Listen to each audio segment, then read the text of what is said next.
Defence Minister Rajnath Singh and External Affairs Minister Jaishankar are in the US capital, Washington, D.C. for the India-US 2+2 ministerial dialogue. The two-day dialogue becomes crucial as it is being held under the shadow of the ongoing Ukrainian crisis. Now, the major highlight of this dialogue will be an agreement on space cooperation, which will be signed today. MOU on space situational awareness will enable India to enhance its defense operations. Now, another key highlight will be the Indo-Pacific and Chinese expansionist tendencies, which are expected to be part of the discussions. In fact, the two ministers, Rajnath Singh and Jaishankar, along with their American counterparts, US Defense Secretary Lloyd Austin and Secretary of State Antony Blinken, are slated to participate in this meeting. SRINJOY Chaudhary continues to be with me on the broadcast. SRINJOY, yes, what can we expect from this particular meeting? Space cooperation is something which is high on the agenda.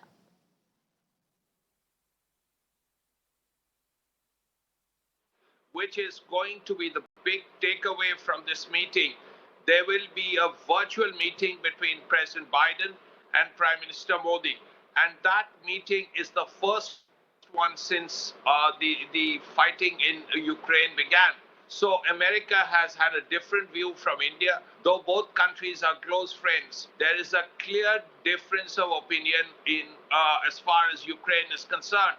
Now, those issues will certainly be discussed, as will be COVID and other things. So that is a big meeting, after which the 2+2 is likely to begin.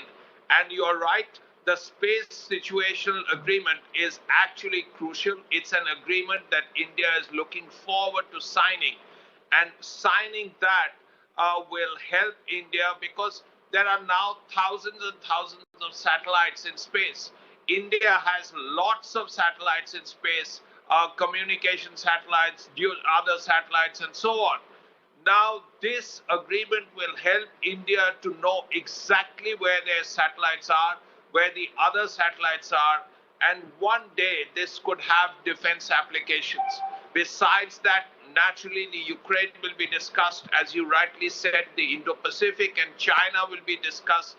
Also, issues like 2+2 issues that relate to bilateral issues, whether it's transfer of weaponry and so on, all of this will come up in the meeting. Right, SRINJOY, thank you so much for joining me with all those details there.